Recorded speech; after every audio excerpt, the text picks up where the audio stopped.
Salut les devs. Alors aujourd'hui on va faire un nouveau kata, 8Q, toujours un truc assez simple pour commencer, en PHP.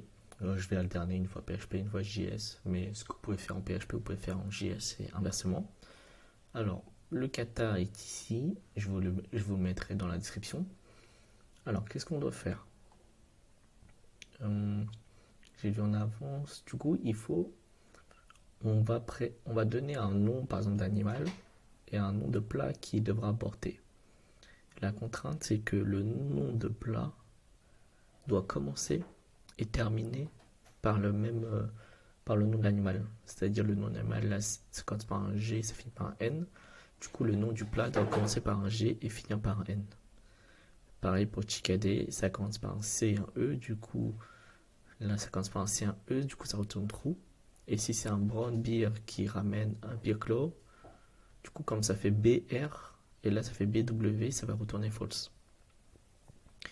Du coup, c'est assez simple dans la logique. Il faudrait du coup que... alors, du coup, dans la première étape, euh, du coup, il faut comparer la première lettre de l'animal ainsi que la première lettre du plat. Et on fait pareil, comparer la dernière lettre de l'animal ainsi que la dernière lettre du plat.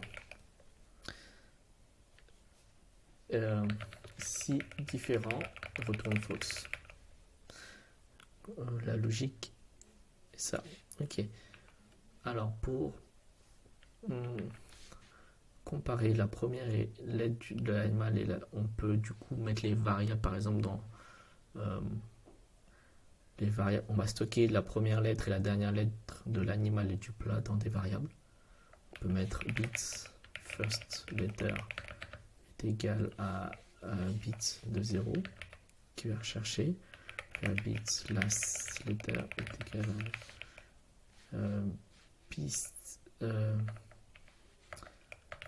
piste moins 1 du coup pour chercher la dernière. Et là on peut faire pareil pour le dish. 0 et dish last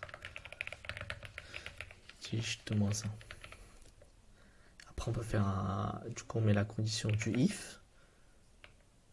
If piste first letter est différent de dish first letter.